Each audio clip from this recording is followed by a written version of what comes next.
Avant de prendre la route du front, dernier briefing avec les consignes de sécurité pour notre équipe. On doit toujours porter le gilet pare-balles et le casque. Il faut être équipé tout le temps. Bien. Règle numéro 2, quand je vous dis par terre, on s'allonge par terre et très vite.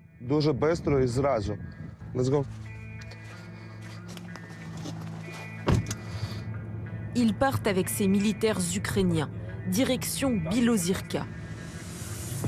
Un village situé à peine plus d'1 kilomètre de la ligne de front où les combats font rage.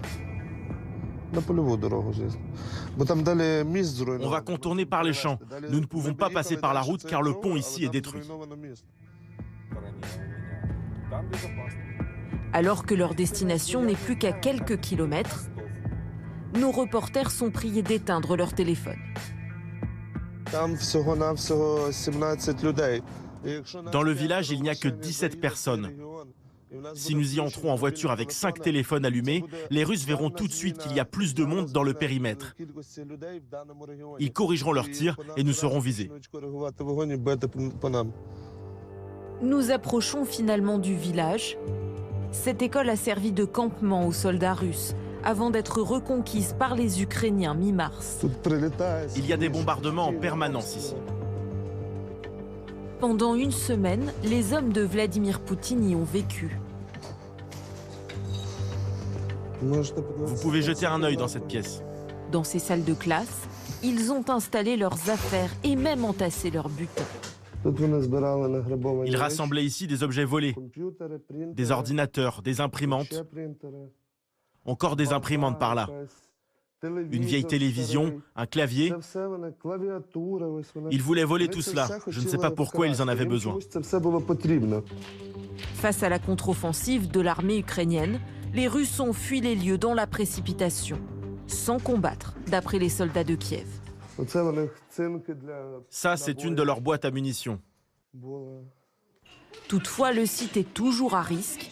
Il faut se montrer extrêmement prudent. Là, c'est l'entrée du sous-sol de l'école. Il est interdit d'y descendre car les démineurs n'ont pas encore sécurisé cet endroit et cela pourrait être dangereux. Bien que les Russes aient quitté le village, les affrontements continuent. Chaque jour, forces russes et ukrainiennes échangent des tirs d'artillerie. Et soudain, on doit partir vite. Une nouvelle alerte contraint notre équipe à évacuer l'école au plus vite. On y va. Allez, courez, courez.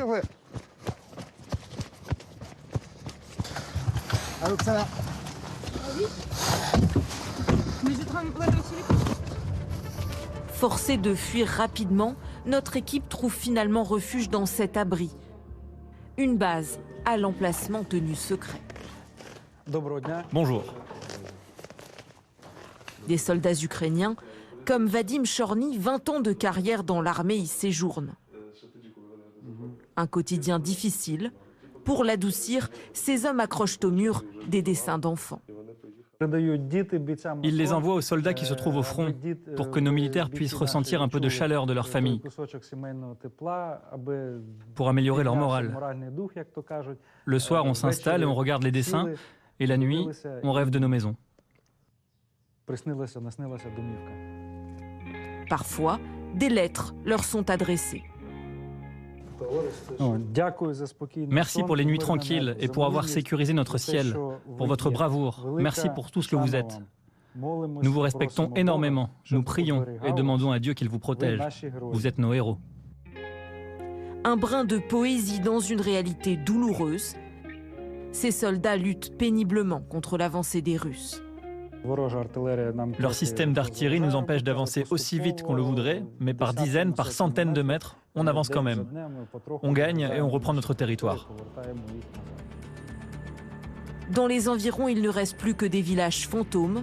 Immeubles, maisons se sont vidés depuis le début de l'offensive russe. À Bilozyrka, 800 personnes vivaient avant la guerre. Aujourd'hui, il n'y a plus qu'une dizaine d'habitants.